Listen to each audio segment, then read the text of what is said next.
కళాధర ఇంద్రాది ప్రియ. ఆయన ప్రతి వాక్కు ఓ ఆధ్యాత్మిక కెరటం, ఆయన ప్రతి మాట ఓ ముత్యాల మూట.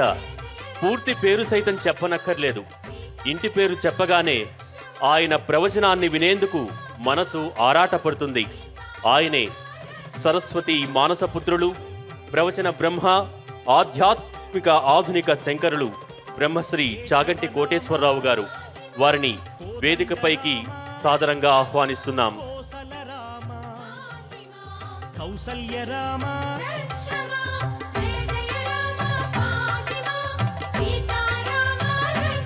పండితులను పామర్లను సైతం రంజింప చేయగల అమృత వాక్కులు బ్రహ్మశ్రీ చాగంటి కోటేశ్వరరావు గారిది.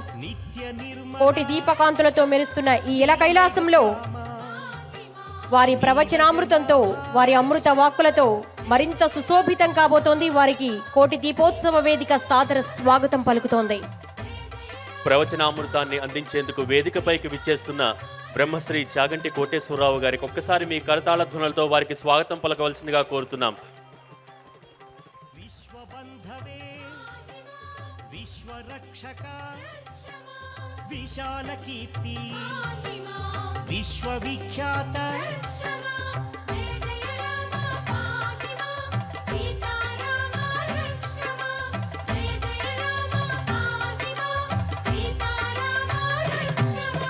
శ్రీ రఘునందన సీతారమణ శ్రీరామాయ రామభద్రాయ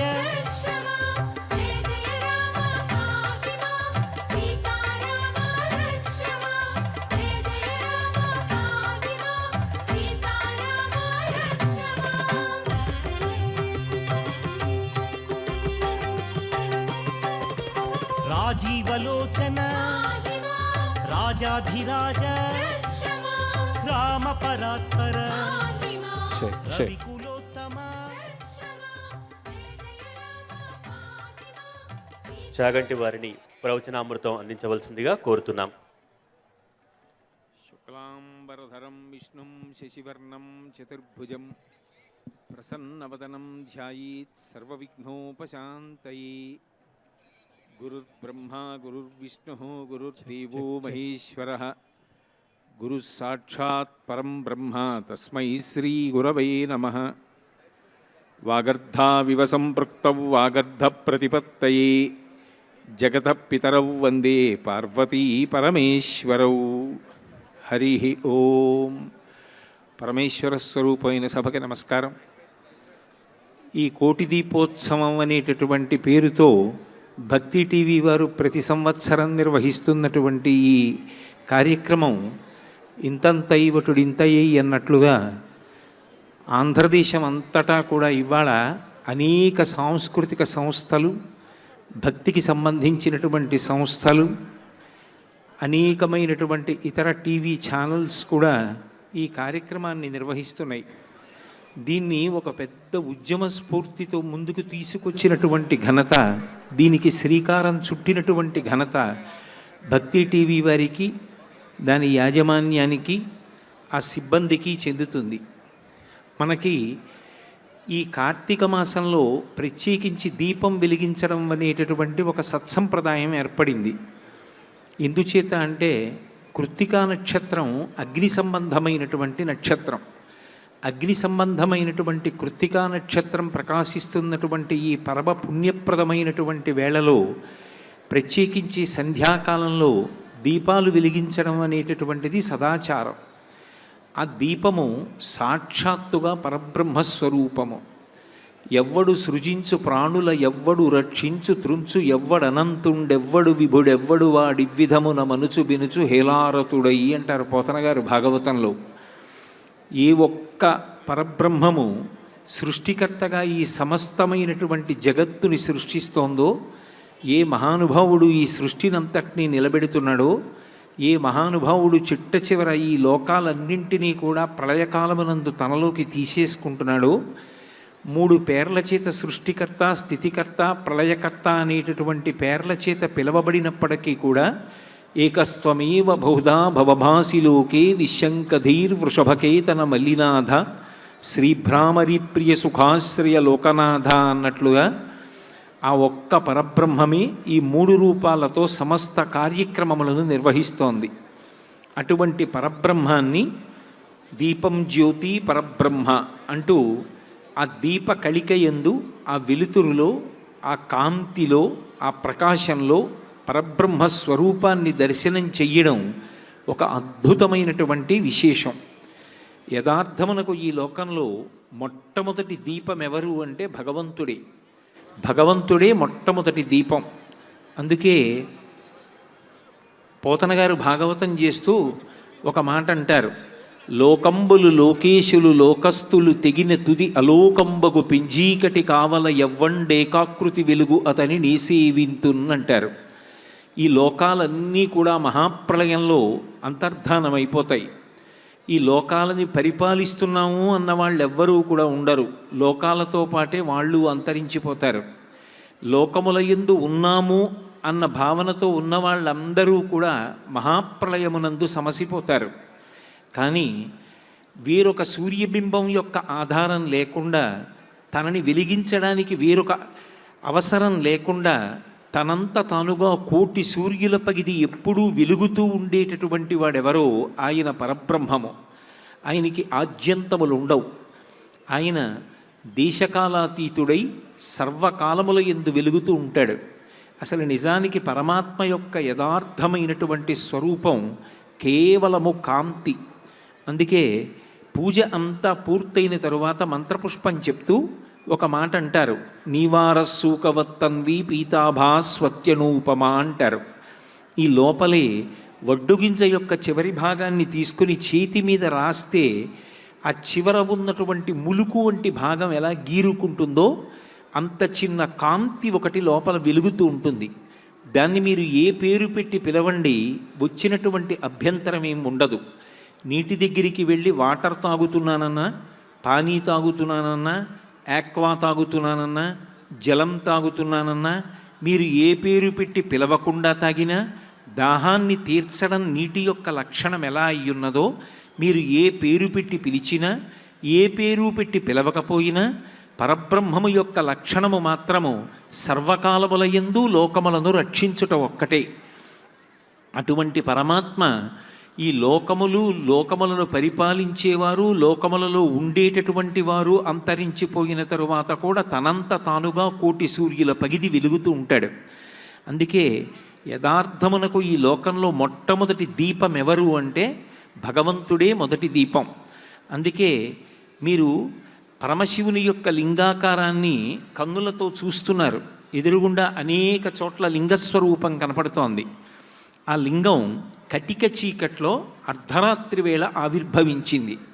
నిజానికి ఆ శివలింగం అంత కటిక చీకట్లో ఆవిర్భవిస్తే ఎలా కనపడుతుంది అంటే అది భౌతికమైనటువంటి లింగస్వరూపం కాదు, అది ఒక జ్యోతిస్వరూపం. అందుకే యజుర్వేదం ఆ లింగస్వరూపానికి సంబంధించినటువంటి అభిషేక ఘట్టాన్ని వివరణ చేసేటటువంటి ఆ రుద్రాధ్యాయ పాఠానికి ముందు ప్రార్థనలో ఆ పాతాళ నభస్థలంత భువన బ్రహ్మాండమా విస్ఫుర జ్యోతిస్ఫాటికలింగమౌళి విలసత్పూర్ణేందు వంతామృతై అస్తోకాప్లుతమేకమీశమనిశం రుద్రానువాకాన్ జపం ధ్యాయే దీప్సిత సిద్ధయే ధ్రువపదం విప్రోభిషించేచ్చివం బ్రహ్మాండవ్యాప్తదేహా భసిత హిమరుచాభాసమానాభుజంగై కంఠే కాళాః కపర్దాః కలిత శిశికలశ్చండకోదండహస్తాః త్రిక్షా రుద్రాక్షమాలా సులలితవపుషశాంభవా మూర్తిభేదాః రుద్రాశ్రీ రుద్రసూక్త ప్రకటిత విభవాన ప్రయచ్చస్తు సౌఖ్యం అంటుంది. పాతాళలోకం కన్నా కింద నుండి ఈ పైన అంతరిక్షం ఎంతవరకు ఉందని మనం అనుకుంటున్నామో అంతకన్నా పై వరకు ఒక జ్యోతిర్లింగం ఏర్పడింది. కటిక చీకట్లో అందరినీ తమసోమా జ్యోతిర్గమయ అని చీకటిలోంచి వెలుతురులోకి తీసుకుని వెళ్ళడం కోసం సాక్షాత్తు గురుస్వరూపమై జ్ఞానదాత మహేశ్వర కనుక పరమేశ్వరుడు జ్యోతిర్లింగ స్వరూపంలో ఆవిర్భవించాడు. అందుకే శివస్వరూపము యొక్క యథార్థమైన రూపము ఆ జ్యోతి, ఆ ప్రకాశమే. ఇక విష్ణు స్వరూపం యొక్క వైభవంలో పరిపూర్ణావతారం శ్రీకృష్ణావతారం. అన్ని అవతారముల యొక్క తేజస్సు ఏ అవతారములోకి పర్యవసిస్తుందో, ఏ అవతారములోకి వెళ్ళిపోతుందో, ఏ అవతారమును పరిశీలించి పూజించినంత మాత్రం చేత మిగిలిన అన్ని అవతారములను పూజించినటువంటి ఫలితము కలుగుతుందో, అటువంటి పరిపూర్ణావతారమైనటువంటి శ్రీకృష్ణావతారం కూడా అర్ధరాత్రి వేళ మాత్రమే రావడం గమనించదగ్గ విషయం. ఆ అర్ధరాత్రి కూడా కేవలం మనుష్యులకు సంబంధించినటువంటి అర్ధరాత్రి మాత్రమే కాదు. మనకి ఉత్తరాయణం కన్నా దక్షిణాయనం చీకటి. దక్షిణాయనం మనకి మాత్రమే కాదు చీకటి, దేవతలకు అందరికీ కూడా చీకటి. విశేషించి కృష్ణపక్షం పితృదేవతలకు చీకటి. ఇక మనకి సంవత్సరం మొత్తం మీద శ్రావణమాసం వచ్చింది అంటే మబ్బులు బాగా కిందకి దిగుతాయి కాబట్టి పగటిపూట కూడా బాగా చీకటిగా ఉంటుంది. అందున కృష్ణపక్షంలో ఉండేటటువంటి మధ్య తిథి అయినటువంటి అష్టమి తిథి ఏది ఉన్నదో ఆ తిథి మరింత చీకటి. అటువంటి చీకటి తిథి అయినటువంటి అష్టమి నాటి అర్ధరాత్రి వేళ కటిక చీకటి. అంత కటిక చీకట్లో అర్ధరాత్రి వేళ యథార్థమునకు కృష్ణావతారం జ్యోతిస్వరూపంగానే వచ్చింది. అందుకే భాగవతం దశమస్కంధంలో పోతనగారు ఆ కృష్ణావతార ఘట్టాన్ని వివరణ చేస్తూ జలధరదేహు నాజాను చతుర్బాహు సరసీరుహాక్షు విశాలవక్షు జారు గదా శంఖచక్ర పద్మ విలాసు కంఠ కౌస్తుభమణి కాంతిభాసు కమనీయ కటిసూత్ర కుంతల కేయూర అని ఆయన యొక్క రూపాన్ని వర్ణన చేస్తూ బాలు పూర్ణేందు రుచిజాలు భక్త లోకపాలు సుగుణాలవాలు కృపావిశాలు చూచి తిలకించి పులకించి చోద్యమంది ఉబ్బి చెలరేగి వసుదేవుడు ఉత్సహించే అన్నారు. చతుర్భుజుడై శంఖచక్ర గదా పద్మములతో పీతాంబరంతో అర్ధరాత్రి వేళ ఆవిర్భవించాడు. బాగా చీకటి దట్టంగా ఉన్నప్పుడు ఎన్ని వస్తువులు ఉన్నా కూడా భయం పోదు. భయాన్ని పోగొట్టగలిగినది ఏది అంటే దీపం ఒక్కటే. ఆ దీపం ఒక్కటి లేదనుకోండి, మిగిలినవి ఎన్ని ఉన్నా పెరట్లోకి వెళ్ళడానికి భయం, వీధిలోకి రావడానికి భయం, ఉన్న వస్తువు ఉన్నట్టుగా తెలియదు. సత్యము ఎరుకలోనికి రావాలి అంటే దీపం ఒక్కటే సత్యమును అవగతమయ్యేటట్టుగా చేస్తుంది.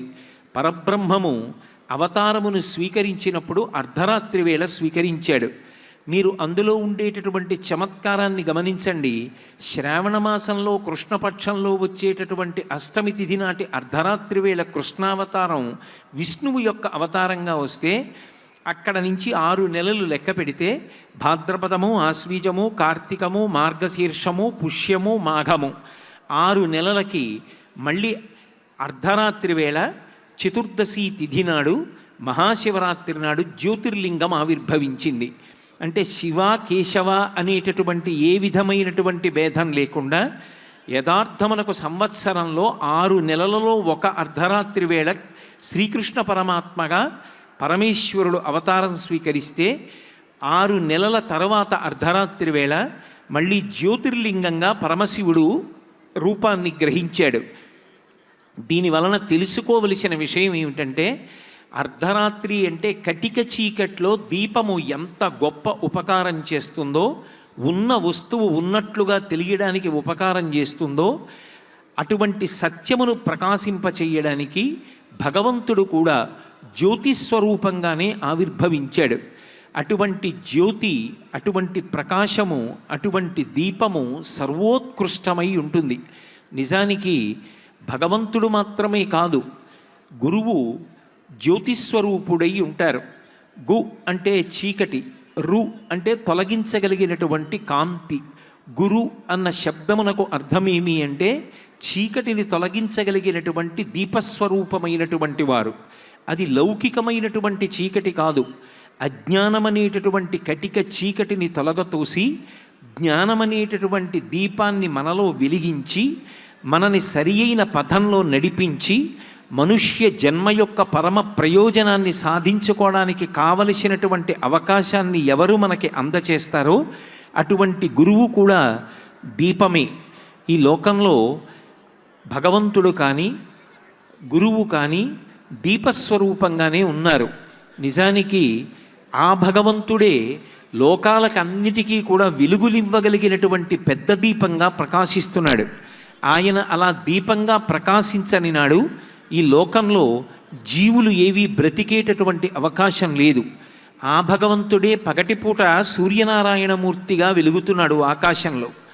ఆ భగవంతుడే రాత్రివేళ చంద్రుడిగా వెలుగుతున్నాడు.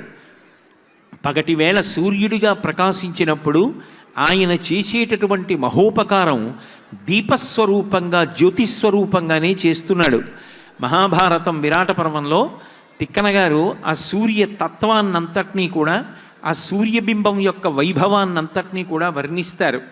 నీరజాకరములు నిష్ఠయై చేసిన భవ్యతపంబు ఫలమనంగా దినసముఖాకి నందిత చక్రయుగ్మకంబుల యనురాగంపు బ్రూవనంగా హరిహర బ్రహ్మ మహానుభావంబులొక్కటింకాగరగిన గట్టి అనగా అతుల వేదత్రయ లతికాచయము పెలుబొందన్ పుట్టెడు మూల కందమనగా అఖిల జగముల కందెర యగుచు జన సమాజ కరపుట హృదయ సరోజములకు ముకుళనంబును జృంభణంబునొనర్చి భానుబింబంబు పూర్వాద్రిపై వెలింగే అంటారు.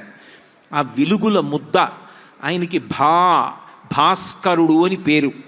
కాంతి కిరణములు చేతులుగా ఆయన లోకములనన్నిటినీ కూడా వెలిగిస్తూ ఉంటాడు. అటువంటి సూర్యనారాయణమూర్తి నిరజాకరములు నిష్ఠయై చేసిన భవ్యతపంబు ఫలమనంగా రాత్రంతా కూడా తామరమొగ్గలు 2 చేతులు ఇలా ముడిచి సూర్యనారాయణమూర్తి యొక్క దర్శనం కోసం తపస్సు చేస్తున్నాయా అన్నట్టుగా నీటిలో కాడ మీద నిలబడితే అవి చేసినటువంటి అద్భుతమైన తపస్సుకి సంతోషించి ఆ భానుబింబం తూర్పు దిక్కున వెలుగుతోందా అన్నట్టుగా ఆయన ఉదయిస్తే ఆ సూర్యకిరణములు భూమి మీద పడినప్పుడు సూర్యకిరణ స్పర్శ చేత పద్మములన్నీ విచ్చుకుంటున్నాయి. నిరజాకరములు నిష్ఠయై చేసిన భవ్యతపంబు ఫలమనంగా దినసముఖాఖినందిత చక్రయుగ్మకంబుల యనురాగంపు బ్రూవనంగా చీకటి పడిన తరువాత చక్రవాక పక్షులకు కళ్ళు కనపడవుట. ఆ స్త్రీ పక్షి పురుషపక్షి విడిపోయి ఒకదాని కోసం ఒకటి ఆక్రోశిస్తూ ఎప్పుడెప్పుడు సూర్యనారాయణుడు ఉదయిస్తాడా అని అవి చేసినటువంటి ఆక్రందనలను విని అనుగ్రహించినటువంటి పరమాత్మ సూర్యబింబంగా తూర్పు దిక్కున ఉదయిస్తే చక్రయుగ్మకంబుల యనురాగంపు బ్రోవనంగా హరిహర బ్రహ్మ మహానుభావంబులొక్కటింగాగరగిన గట్టి అనగా సృష్టికర్త అయినటువంటి బ్రహ్మగారు, స్థితికర్త అయినటువంటి విష్ణువు, ప్రళయకర్త అయిన రుద్రుడు ముగ్గురు కలిపి ఒక్కచోట ఒక ముద్దగా ఏర్పడితే వాళ్ళ తేజస్సులన్నిటినీ కూడా కలపోసి తయారు చేసినటువంటి ఒక పెద్ద దీపమా అన్నట్టుగా హరిహర బ్రహ్మ మహానుభావంబులొక్కటింగాగరగిన గట్టి అనగా అతుల వేదత్రయ లతికాచయము పెనుబొందన్ పుట్టెడు మూల కందమనగా వేదములన్నీ కూడా, వేదములనేటటువంటి తీగలన్నీ ఏ దుంపలోంచి పుట్టాయో ఆ దుంప కాంతి స్వరూపంతో ఆకాశంలో నిలబడితే ఒక దీపస్వరూపంగా ప్రకాశిస్తే ఎలా ఉంటుందో చూడాలనుకుంటే ఆ వేదములు పుట్టినటువంటి దుంప అన్నట్టుగా వేదత్రయ లతికాచయము పెనుబొందన్ పుట్టెడు మూల కందమనగా అఖిల జగముల కందెర యగుచు జనసమాజ కరపుట హృదయ సరోజములకు ముకుళనంబును జృంభణంబునొనర్చి అది దీపస్వరూపంగా సూర్యనారాయణమూర్తి ఆకాశంలో వెలుగుతున్నప్పుడు వచ్చేటటువంటి అద్భుతమైన విశేషం. ఆయన ఆకాశంలో ఉదయించగానే సమస్త ప్రాణుల యొక్క కనురెప్పలు పైకి లేచి కళ్ళు తెరుచుకుంటాయి. అందరిలో ఉండేటటువంటి హృదయ పద్మములు వికసనమును పొంది చైతన్య స్ఫూర్తిని నింపుకొని సంతోషంతో అన్ని ప్రాణులు కర్మాచరణం చెయ్యడానికి పైకి లేస్తారు. అదే సమయంలో ఎన్ని కోట్ల మంది ఉండనివ్వండి, మాంసచక్షువుతో చూడడానికి వీలైనటువంటి పరమాత్మ యొక్క స్వరూపం ఆ జ్యోతిస్వరూపంగా ఆకాశంలో వెలుగుతుంటే అందరి యొక్క చేతులు ఇలా కలుసుకుని 2 చేతులు కైమోడ్చి నమస్కరించేటట్టుగా చేసి పరమేశ్వరుడు బాలభానుడై బాలభానుబింబమై మొట్టమొదటి దీపమై ఆకాశంలో వెలుగుతున్నాడు. అసలు నిజానికి భగవంతుని యొక్క రూపము దీపమే. ఇప్పటికీ కేరళలో ఒక సంప్రదాయం ఉన్నది. ఆ సంప్రదాయంలో అమ్మవారిని పూజ చేయవలసి వస్తే ఒక దీపాన్ని వెలిగించి అక్కడ పెట్టి ఆ దీపానికే ఆరాధన చేస్తారు. కార్తీక మాసంలో చేసేటటువంటి పూజలన్నిటా కూడా దీపము అత్యంత ప్రధానము. దీపము ద్వారా సమస్తమును సాధించుకుంటారు. దీపేన సాధ్యతే సర్వం, దీపము ద్వారా సాధించుకోలేనిది లేదు అని. అందుకే ఈ కార్తీక మాసం దగ్గరికి వచ్చేటప్పటికి ప్రత్యేకమైనటువంటి ఒత్తులు వేసి వెలిగిస్తూ ఉంటారు. 30 రోజులు కేవలము పత్తితో చేసినటువంటి ఒత్తులే కాకుండా సరోవరాల్లో అరవిరిసినటువంటి తామర పువ్వుల యొక్క తూడులు తీసి వాటి యొక్క నారతో ఒత్తులు తయారు చేసి ఎండబెట్టి ఆ నారతో చేసినటువంటి దీపములు వెలిగిస్తారు. అలాగే అరటి చెట్టు యొక్క ఆ మూలము, ఆ కాండమునకు ఉండేటటువంటి బెరడు తీసి ఆ నార తీసి ఎండబెట్టి 3 ఒత్తులుగా చేసి కలిపి సాధ్యం త్రివర్తి సంయుక్తం వహ్నినా యోజితమయా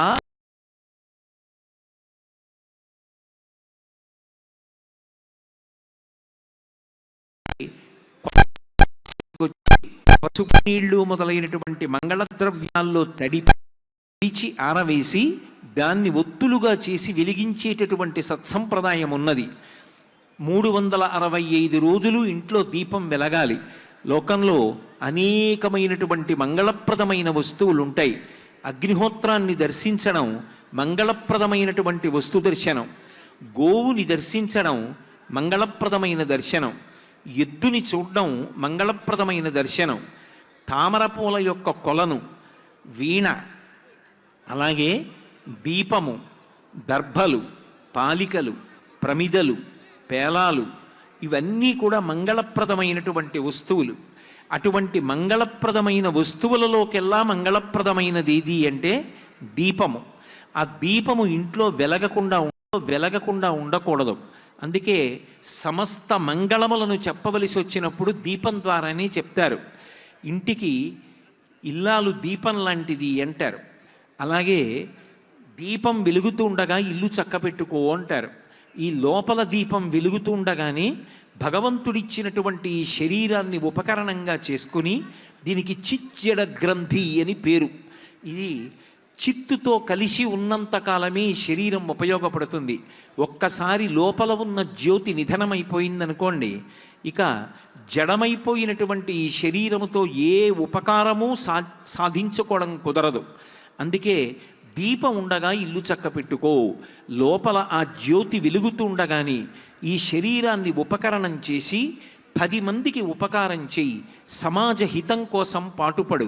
నువ్వొక్కడివి భోగం అనుభవించడం కాదు, 10 మంది యొక్క శాంతికి నువ్వు కారణం కావాలి. 10 మంది నువ్వు ఉన్నావని ఊరట పొందాలి. 10 మంది యొక్క సుఖాలలో నువ్వు పాలు పంచుకోవాలి. ఎవ్వరి కష్టానికి నువ్వు ఎన్నడూ కారణం కారాదు. నా వలన వేరొకరి కంటి వెంట నీరు రాకూడదు. అలా బ్రతకగలగడమే పరమ పవిత్రమైనటువంటి జీవనం. అలా జీవించడం త్యాగేనైకే అమృతత్వమానసు. ఒక దీపం తాను ఒత్తి కాలిపోతూ లోకమునకంతటికీ కాంతినిస్తోంది. తాను శారీరకంగా కష్టపడినా, మానసికంగా క్లేశపడినా, తాను తన దగ్గర ఉన్నటువంటి కొన్ని విశేషములను, కొన్ని వస్తువులను త్యాగం చేసిన దాని చేత లోకహితమును చూసి తాను ఆనందించగలగాలి. అలా 10 మందికి ఉపకారం చేసి ఆనందించడం చేత కానప్పుడు కేవలమును దీపమును వెలిగించడం అనేటటువంటిది ఏదో బాల్యమునందు చదువుకున్నటువంటి చదువులా ఉంటుంది. మొట్టమొదట దీపం వెలిగించడం దగ్గర జీవనం ప్రారంభమై ఆ దీపంలా జీవితం కూడా వెలగడం నేర్చుకోవాలి. చూడండి, లోకంలో ఏదైనా అయిపోతే అయిపోయింది అంటారు, కానీ దీపం ఒక్కటి మాత్రం ఆ ప్రమిదలో ఉన్నటువంటి తైలం పూర్తయిపోయి నిధనమైపోతే ఏ కారణం చేత కూడా దీపం నిధనమైపోయింది అనరు. ఇంత పరమ పవిత్రమైనటువంటి కోటి దీపోత్సవ ప్రాంగణంలో నాకు అంతకన్నా ఇంకా తక్కువ మాట వాడడం ఇష్టం లేదు. దీపము నిధనమైంది అంటారు, ఆ మాట కూడా అనడం ఇష్టం లేదు. కనుక సాధారణంగా ఒక మాట అంటారు, దీపం కొండెక్కిపోయింది అంటారు తప్ప వ్యతిరేకంగా దీపం గురించి మాట్లాడరు. ఎందుకంటారు అంటే యథార్థమునకు కొండెక్కిపోయింది అన్న మాటకు అర్థం ఏమిటంటే, మనకి సనాతన ధర్మంలో పెద్ద పెద్ద దేవాలయాలన్నీ ఎక్కువగా కొండల మీద ఉంటాయి. విశేషించి విష్ణు స్వరూపానికి సంబంధించినవి, సుబ్రహ్మణ్య స్వరూపానికి సంబంధించినవి ఎక్కువగా కొండల మీద ఉంటాయి. సుబ్రహ్మణ్యుడు తేజోరూపం, ఆయన కూడా మహానుభావుడు. పావకి అని పేరు, అగ్నిపుత్రుడు. ఈ కార్తీక మాసంలో స్కంద షష్ఠి కానీ, శుక్లపక్షంలో వచ్చేటటువంటి పంచమి కానీ, నాగుల చవితి కానీ సుబ్రహ్మణ్యారాధనకు చాలా విశేషమైనటువంటి తిథులుగా పరిగణింపబడ్డాయి. అటువంటి ఆరాధనా క్రమంలో ఆ జ్యోతిని ఆరాధన చేస్తారు. దాని ద్వారా మనం తెలుసుకోవలసింది ఏమిటి అంటే, భగవంతుడు మనకి ఏ విభూతిని కటాక్షించాడో ఆ విభూతిని సమాజపరం చేసి సమాజం యొక్క అభ్యున్నతి కొరకు పాటుపడిన నాడే దీపం ఎలా కొండెక్కిందో నీ జీవితం అలా కొండెక్కుతుంది. ఎందుకు కొండ మీద ఉంటాడు భగవంతుడు అంటే, నువ్వు పైకి ఎక్కితే తప్ప భగవంతుణ్ణి చేరలేవు. లౌకికంగా పైకెక్కడం లౌకికమైనటువంటి ప్రస్థానం. మిగిలిన ప్రాణులన్నీ భూమికి అడ్డంగా పుట్టి అడ్డంగా పెరుగుతాయి. విన్నుపాం అడ్డంగా ఉంటుంది, అడ్డంగానే పెరుగుతుంది. ఒక కుక్క ఉందనుకోండి, భూమికి అడ్డంగా పుడుతుంది, అడ్డంగానే పెరుగుతుంది తప్ప నిలువుగా పెరగదు. కానీ ఒక్క మనుష్యుడు మాత్రం భూమికి అడ్డంగా పుట్టి నిలువుగా పెరుగుతాడు. నిలువుగా పెరిగినవాడు కొండ మీద ఉన్న పరమాత్మ దర్శనానికి కొండెక్కుతాడు. కొండెక్కాడు అన్న మాటకు అర్థం ఏమిటంటే ఊర్ధ్వముఖ చలనం చేశాడు అని. ఎప్పుడు పైకెక్కినట్టు అంటే తన కొరకు తాను అని బ్రతకడం కాకుండా 10 మంది కొరకు తాను బ్రతకగలగాలి. ఆయన పేరు చెప్పేటప్పటికీ 10 మంది మనసులో శాంతి పొందాలి. ఆయన మాటల చేత 10 మందికి దిశానిర్దేశం కలగాలి. ఆయన తిని ఇంకొకరికి పెట్టగలగాలి. తను చదువుకున్నటువంటి చదువు యందు మోహం లేకుండా 10 మందికి పంచిపెట్టగలగాలి. తన వలన లోకమునకు ఉపకారం జరగాలి. అలా ఉపకారం చెయ్యడం చేతనైన నాడు తనకి అత్యంత ప్రీతిపాత్రమైన విభూతి భగవంతుని చేత ఏది కటాక్షింపబడిందో దాన్ని సమాజమునకు ఇచ్చి తద్వారా తాను సంతోషించడం అలవాటు చేసుకున్న నాడే తాను కూడా దీపంలా కొండెక్కినవాడు.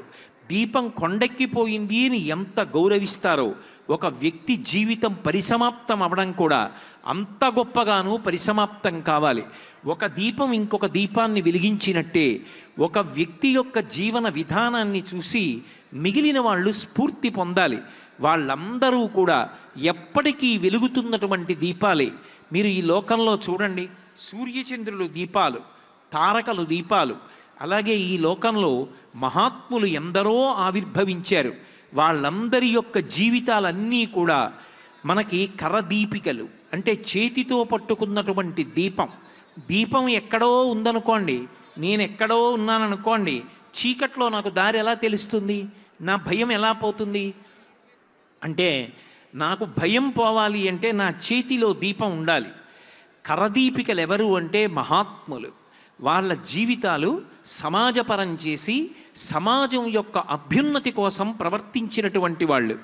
అటువంటి వాళ్ళ జీవితాల్ని మనం మననం చేస్తే, వాళ్ళ జీవితాల్ని పరిశీలనం చేస్తే మనం ఎలా బ్రతకాలో మనకు అర్థమవుతుంది. స్వామి హనుమని పరిశీలించండి. మహానుభావుడు. ఆయన అంత గొప్ప బలమున్నవాడు లేడు, ఆయనంత గొప్ప విద్వాంసుడు లేడు, ఆయనంత బుద్ధిమంతుడు లేడు, ఆయనంత పరాక్రమవంతుడు లేడు, ఆయనంత వేగం కలిగిన వాడు లేడు. ఇన్ని ఉన్నవారు స్వామి హనుమ జీవితం మొత్తం మీద నా కొరకు అని ఆయన చేసుకున్న పని ఒక్కటి ఉందేమో చూపించండి. లేదు.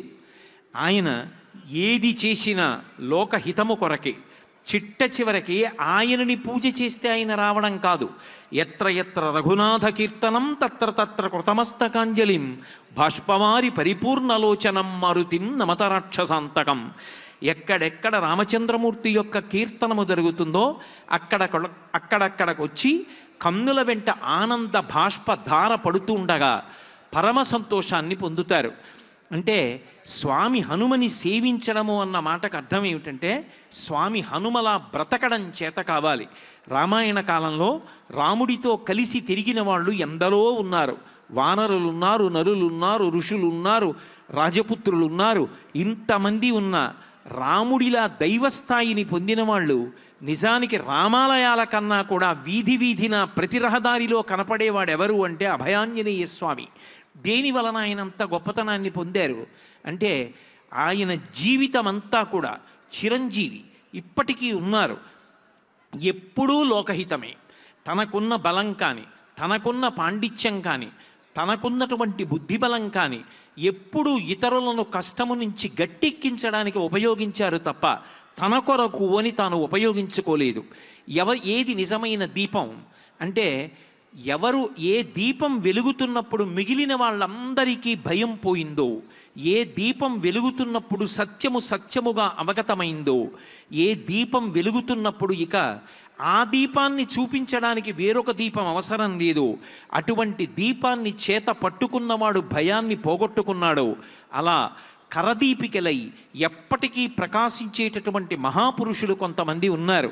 శంకర భగవత్పాదులు, రామకృష్ణ పరమహంస, స్వామి వివేకానంద, కంచి కామకోటి పీఠాధిపత్యం వహించిన ప్రాతస్మరణీయులు, శ్రీ శ్రీ శ్రీ చంద్రశేఖరేంద్ర సరస్వతి మహాస్వామి వారు, శృంగగిరి పీఠాధిపత్యం వహించినటువంటి మహాపురుషులు చంద్రశేఖరేంద్ర భారతీ స్వామి వారు, ఇటువంటి మహాపురుషుల యొక్క జీవితాలన్నీ కూడా మనకి కరదీపికలు. వాళ్ళ జీవితంలో వాళ్ళు ఎప్పుడూ స్వార్థం కోసం బతకలేదు, తన కొరకు అని బ్రతకలేదు, ఆఖరి ఊపిరి వరకు సమాజ హితాన్ని కాంక్షించారు. మహాత్మా గాంధీ గారు ఎంతమంది ఈ దేశంలో ఒక్కొక్క చోట, ఒక్కొక్కసారి గోవా లాంటి ప్రదేశాలకు వెళ్ళి స్వాతంత్రం కోసం పోరాటం చేసి చిట్ట చివరికి ఏకాంతంలో వాళ్ళని తీసుకెళ్ళి కారాగారంలో పెడితే, పిలిస్తే పలకడానికి మనిషి లేకపోతే ఆక్రోశించి పిచ్చెక్కిపోయి అరిచి ప్రాణాలు పోగొట్టుకున్న స్వాతంత్ర సమరయోధులు ఎంతమంది ఉన్నారో వాళ్ళు చేసినటువంటి త్యాగ ఫలితం కదూ ఇవాళ మనందరం పీలిస్తున్నటువంటి ఈ స్వాతంత్ర్య వాయువులు. వాళ్ళందరూ చేసిన త్యాగములు కదూ. త్యాగము చెయ్యడానికి మనుష్యుడు ఒక్కడే సిద్ధంగా ఉండాలి. అందుకే కార్తీక పౌర్ణమి ఆ రోజున వెలిగించేటటువంటి దీపం మనిషికి ఒక పాఠాన్ని చెప్తుంది. నేను నా కొరకు దీపం వెలిగించగలను. ఏదో ఈ కోటి దీపోత్సవ ప్రాంగణానికి వచ్చి ఒక దీపాన్ని వెలిగిస్తే పుణ్యం వస్తుంది అని అన్నాను అనుకోండి, ప్రతిరోజు కొన్ని వేల మంది వచ్చి దీపాన్ని వెలిగిస్తారు. కానీ శివలింగానికి అభిషేకం చేయడానికి పచ్చిగడ్డి తిని పాలిచ్చినటువంటి ఆవు కొరకు దీపం ఎప్పుడు వెలిగిస్తావు? నువ్వు ఇంట్లో లేకపోయినా, నువ్వెన్నడూ పిడికెడు మెతుకులు పెట్టకపోయినా, నీ ఇంట దొంగ దూరుతుంటే మురిగినటువంటి కుక్క యొక్క రుణం ఎప్పటికి తీర్చుకుంటావు? నీ కన్నులకు ఆనందం కలిగేటట్టుగా నీ ఎదురుగుండా పింఛం విప్పి నర్తించినటువంటి నెమలికి కృతజ్ఞత ఎప్పుడు ప్రకటిస్తావు? నీకు ఆహారమైనటువంటి నీళ్లలోని చేపల జాతికి ఎప్పుడు కృతజ్ఞత ప్రకటిస్తావు? అంటే కార్తీక పౌర్ణమి నాడు మనిషి కేవలము నేను పుణ్యం చేసుకుంటానని తన కొరకు చేసుకోవడం కాదు, సమస్త లోకహితము కొరకు దీపాన్ని వెలిగిస్తాడు. కీటాహ పతంగాహ మశకాశ్చ వృక్షాహ జలే స్థలే ఏ నివసంతి జీవాహ దృష్ట్వా ప్రదీపం నచ జన్మభాగినః అంటాడు దీపం వెలిగించి. కీటాహ పతంగాహ, పురుగులు, రెక్కల పురుగులు, దీపాన్ని చూసి అందులోకొచ్చి ఆ వెలుతురులో కాలి పడిపోయేటటువంటి పురుగులు, ఇన్ని కాయలిచ్చినా, ఇన్ని పళ్ళిచ్చినా, ఇన్ని మారేడు దళాలిచ్చినా, ఇన్ని తులసి దళాలిచ్చినా, పూజకు కావలసిన ఇన్ని పదార్థములు ఇచ్చినా కదలలేనటువంటి చెట్లు, ఎన్నో ప్రాణులు, ఇవన్నీ మనిషికి ఉపకారం చేస్తున్నాయి. వీటి విభూతిని అందుకని మనిషి తరిస్తున్నాడు. ఆవు పాలు పిండి శివలింగానికి అభిషేకం చేస్తున్నాడు. ఆవు నెయ్యి తెచ్చి దీపం వెలిగిస్తున్నాడు. నువ్వుల మొక్కలోంచి వచ్చినటువంటి నువ్వులు గానుగాడించి తెచ్చినటువంటి నూనెతో కోటి దీపోత్సవ ప్రాంగణంలో దీపం పెట్టి పుణ్యాన్ని సముపార్జించుకుంటున్నాడు. లోకంలో ఉన్న సమస్త ప్రాణుల యొక్క విభూతిని మనిషి తన పుణ్యం కోసం వాడుకుంటున్నాడు. ఇహము పరము రెండిటికి లోకాన్నంతటినీ వాడుకుంటున్నవాడు మనిషి ఒక్కడే. మరి అటువంటి మనిషి సమాజం యొక్క రుణం ఎప్పుడు తీర్చుకోవాలి అంటే, కార్తీక మాసం పాఠం చెప్పింది, నీ కోసం నువ్వు బ్రతకడం కాదు, సమస్త ప్రాణుల కొరకు నువ్వు బ్రతకాలి. శం ద్విపదే శం చతుష్పదే, 2 కాళ్ళున్నటువంటి ప్రాణులు, నా భార్య, నా బిడ్డలు, అక్కడ వరకు కాదు పరిమితం అవ్వడం, నా కుటుంబం కాదు, వసుధైక కుటుంబకం, ఈ యావత్ ప్రపంచము నా కుటుంబమే. ఇందులో 4 కాళ్ళున్నటువంటి ప్రాణులు కూడా నా కుటుంబమే. వాటన్నిటిలో ఉన్న విభూతిని నేను వాడుకుంటున్నాను. వాటన్నిటి యొక్క హితము కొరకు నేను కనీసం అవి దీపం వెలిగించలేవు. ఒక నువ్వుల మొక్క తన నువ్వులలోంచి దీపాన్ని వెలిగించలేదు. ఒక ఆవు తన పాలతో అభిషేకం చేసుకోవడానికి మనిషికి అవకాశం కల్పిస్తుంది తప్ప తాను వెళ్ళి అభిషేకం చెయ్యలేదు. ఒక పూల చెట్టు తాను పువ్వులు పూసి ఇంత గొప్పగా అలంకరించడానికి అవకాశం ఇచ్చింది తప్ప తాను నడిచి వచ్చి పూజ చెయ్యలేదు. కానీ ఇన్నిటిని వాడుకుంటున్న మనిషి ఎప్పుడు లోకానికి రుణం తీర్చుకుని కృతజ్ఞత చెప్తాడు? అదే స్వామి హనుమైతే సుందరకాండలో బయలుదేరుతూ సమస్త ప్రాణులకు నమస్కారం చేస్తారు. కార్తీక మాసంలో పౌర్ణమి నాడు మనిషి మనిషిగా ఎలా బ్రతకాలో, మనిషి మనిషిగా ఎలా జీవించాలో, సమస్త లోక హితం కొరకు ఎలా బ్రతకాలో నేర్పుతుంది కార్తీక మాసం. అందుకే కార్తీక పౌర్ణమి నాడు వెలిగించేటటువంటి దీపం మనిషి యొక్క మనోవికసనం కల్పించగలిగినటువంటి అద్భుతమైన సాధనం. అటువంటి దీపం ద్వారా బాహ్యమునందు చీకట్లను పోగొడుతూ అందరిలో మానవత్వాన్ని మళ్ళీ తట్టి లేపి సమాజమంతటినీ ఒకటి చేసి వసుధైక కుటుంబం అనేటటువంటి సనాతన ధర్మము యొక్క ప్రాణప్రదమైన సిద్ధాంతం అనేటటువంటి పెద్ద దీపాన్ని వెలిగించడానికి నడుం కట్టినటువంటి కోటి దీపోత్సవ నిర్వాహకులైన భక్తి టీవీ యాజమాన్యానికి, సిబ్బందికి నేను ప్రత్యేకంగా నా వ్యక్తిగతంగా హృదయపూర్వకమైనటువంటి కృతజ్ఞతలను, వారికి ఇంకా రాబో కాలంలో అద్భుతంగా ఈ ఉత్సవాలు నిర్వహించగలిగినటువంటి సమస్త విభూతులను సర్వేశ్వరుడు నిర్హేతుకమైన తన కృపా కటాక్షముల చేత వర్షించుగాక అని ఆయన పాదములు పట్టి ప్రార్థన చేస్తూ, ఇంత పవిత్రమైనటువంటి ఉత్సవ ప్రాంగణంలో 4 వాక్సుమములను సమర్పించుకునేటటువంటి అవకాశం నాకు కల్పించినటువంటి పెద్దలకు నా కృతజ్ఞతలను పునః ఆవిష్కరిస్తూ స్వస్తి.